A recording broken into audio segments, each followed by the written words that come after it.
Hey guys, how's it going? This is Moosh, and today I'm going through for you guys what Man 21 shouldn't do. So I got 5 things I'm going to go over that I think should not be anywhere near Man 21. These things should not happen. They should not be involved in the game whatsoever. Because in my opinion, it'll ruin the game for a lot of people. So, number one, this is mainly for people who's pre-ordered the game, but it's bring out someone that's gonna be better than Lamar Jackson like the first weekend. So, when you pre-order the game, we're all gonna get a Lamar Jackson and his power up for free. I'm presuming it's gonna be untradeable. I'm not 100%, but I'm presuming it will be, meaning that we're all gonna want to use him. We're not gonna sell him because untradeable. So, what I feel like EA will do to try and counteract the people who have pre-ordered the game compared to people who haven't is bring out someone such as Steve Young, for example. They'll bring him out and he'll be just as good as Lamar, if not better, because he's going to be a legend and he's going to have the upgraded stats along with Escape Artist and Dash and Deadeye and stuff like that. And I think by doing this, it's going to make a lot of people who've pre-ordered the game pretty annoyed because we've paid an extra £20, I think it is, compared to the normal one. We paid an extra £20 mainly to get this Lamar Jackson. Obviously, we got the packs as well, but this Lamar Jackson is one of the main reasons I did it because he's going to be, day one, he's going to be one of the best QBs. But I just feel like after playing Madden 20 for so long and seeing how Madden counteracts certain players, they're just going to bring someone out that's going to be better than him, and it'll just kind of ruin the fact that we've paid extra money for the Lamar Jackson. Number two, I'll go on to Steve Young again, because Steve Young's kind of important with this. But Steve Young this year, I'm pretty sure, quote me if I'm wrong, but I'm pretty sure Steve Young was the first QB to get Escape Artist. So he came out pretty early in the year. And I'm pretty positive he was one of the first ones to get it, if not the first. And what annoys me with this is the fact that only one person has that ability. We all know at the beginning of the game, Escape Artist was insane. Now, I'm going to have a look at the Steve Young card now. Obviously, we're at the very, very, very end of the game. The Steve Young card, I'll be surprised if it's over 20k, to be honest with you. But when the game first came out, his power up was insanely expensive, and this card right here, this Steve Young card, because of his 81 speed, you power him up, he gets 82 speed. He's right on the threshold for Escape Artist. He was insanely, insanely expensive. I think I picked him up for about 200, maybe 300k. And obviously, Escape Artist was broken, so everyone wanted the card. Everyone who put a bit of money into the game had the card. And it just kind of felt like EA and Madden was rewarding the people who spent their real money on this game rather than people who just invested time. And I understand at the end of the day, they're a company, they want more money. I understand that. But the players who just buy the game and want to have fun with it, can't have fun because they got QBs or QB, Steve Young, snapping the ball and then just zigzagging across the field, especially at the beginning of the Madden. It was like he had 99 speed behind the line, and it was just stupid. You could just zigzag back and forth, wait for your opponent to try and tackle you, and then you just run. And it was so broken, and he was the only person that could do it, which made him insanely expensive.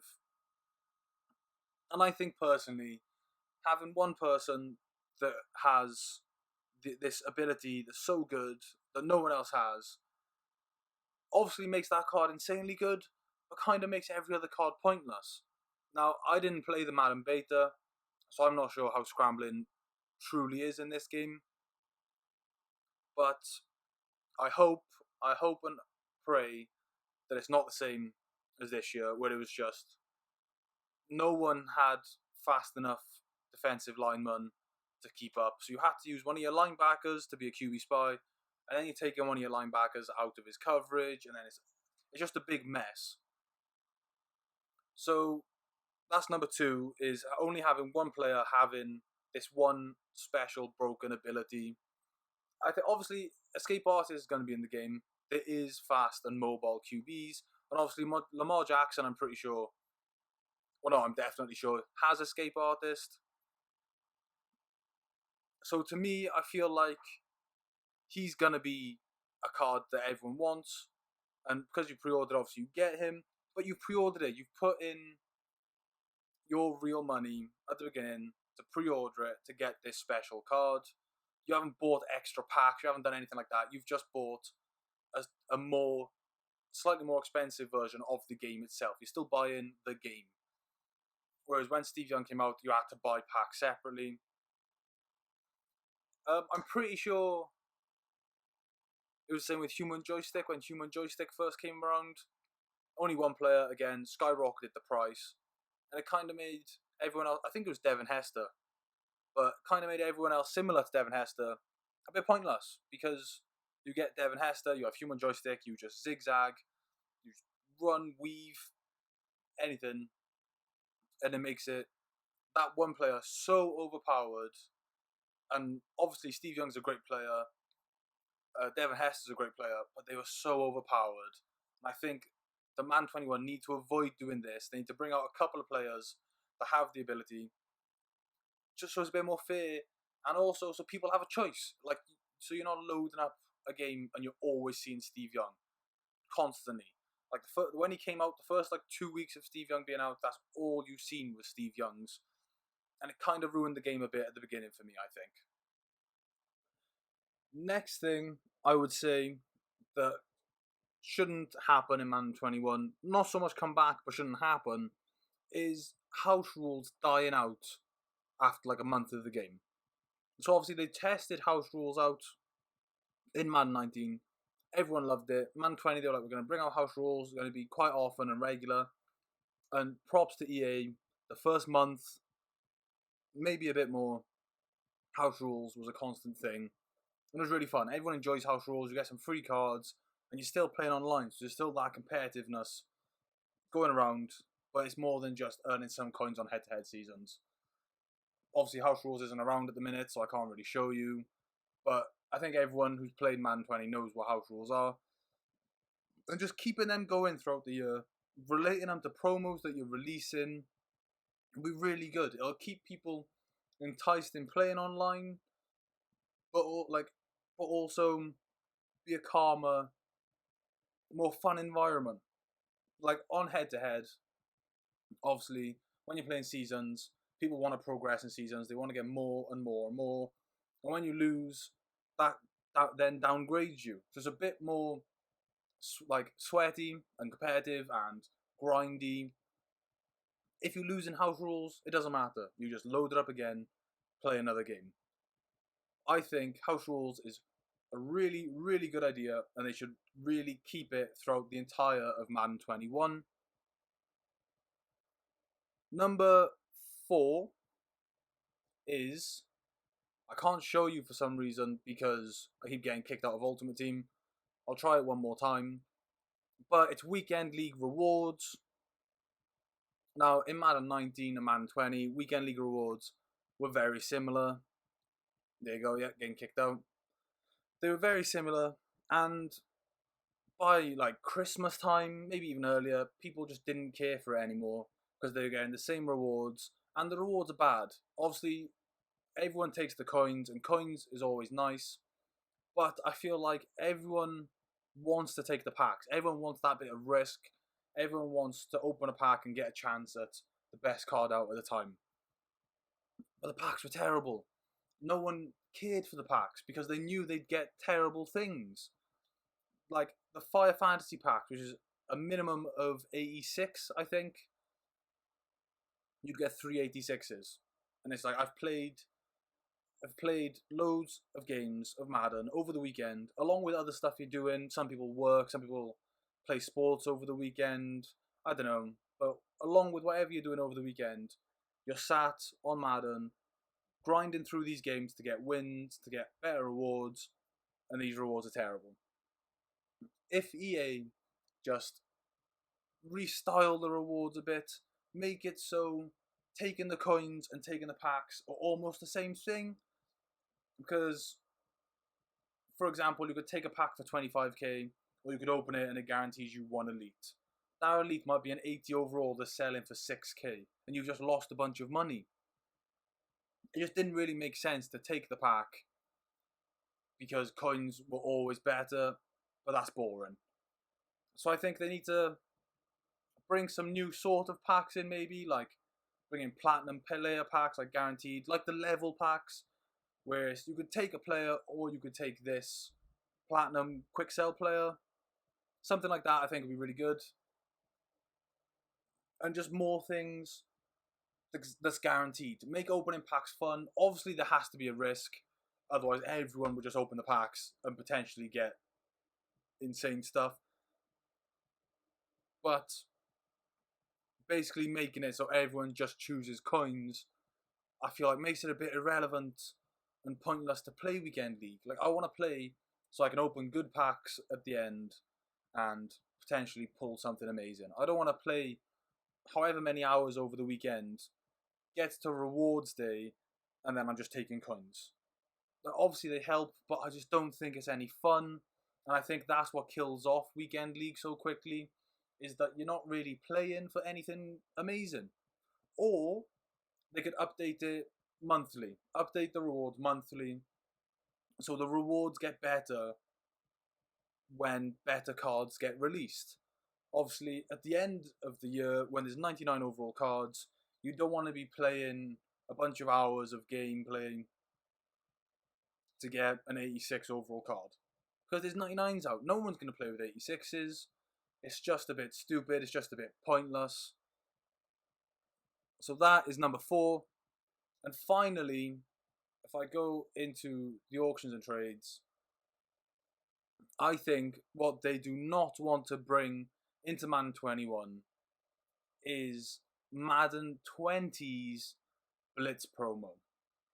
Now, I love the Blitz Promo. I think it's a really good idea, and obviously everyone else does too. Like, it's a good promo. But Madden 20's, the way they did it, it wasn't the best. There's like nothing on now on the market. Obviously, no one really has it anymore. But so Madden 19, the Blitz promo was Blitz events every 4 hours, I think it was. Every 4 hours, they release a pack for a discounted price, or even for Madden points. So you have to spend real money on it, but it was an insane pack guaranteed. Like, you're guaranteed making coins from it. This year they did it a bit different, and I don't really know why, but they kind of ruined it in my opinion. Like, they made these special Blitz events where you could pick up a specific player only at this certain time, and the players were behind the power curve. Like, we had so many good players going up and up and up, and then in the Blitz promo they released like the Hollywood Brown, the 86, I think he was 86 Hollywood Brown, when there was like 90 plus wide receivers out who were like 6'3", fast, and having this Hollywood Brown was a bit pointless in your team now. Yet he was one of these big things in this Blitz promo. I think get rid of that format, bring back in Madden 19 format, maybe not with the global packs because they run out in like split seconds. But the packs they're up for 4 hours, you only get to buy 2 of the packs, and it's a guaranteed 90 plus, depending on where we are in the year. Or a guaranteed 86, or like a guaranteed elite player from your chosen team. That would be really good, because then people could go and choose their own team. Like, I choose the Rams, open this. Obviously, again, like opening packs, whenever, it's still a risk. I could get an 80 overall Brandon Cooks. Obviously the Madden database isn't out yet, so we don't know what they're going to be next year. So when I said Brandon Cooks, I meant Robert Woods. My bad. I get them both confused. They both very similar play styles. Robert Woods, say he's an 80 overall, then I've lost some coins. But I could open the pack and get let's say, Legend Deacon Jones has come out. Could open the pack and get a 92 overall Deacon Jones. And then I've made good coins. Like, there's a bunch of stuff they can do where Madden don't lose so many coins, but neither do we. And I think that'll be a really good idea for the game. It'll keep people involved in the game for longer, and people will just enjoy it more. I feel like no one really enjoyed this Blitz promo. There was certain stuff that were good, like CJ2K was pretty good when he came out, but he didn't get an upgrade, which was stupid. But there's just certain things like that I think Madden and EA should leave out of Madden 21 or keep more of it, such as the house rules. Again, I don't think they should leave house rules out. I just think they should do better or just keep improving on it. It was perfectly fine as it was. Just keep it going. And things like that will make Madden 21 a great game, and it'll keep people involved until Madden 22 comes out.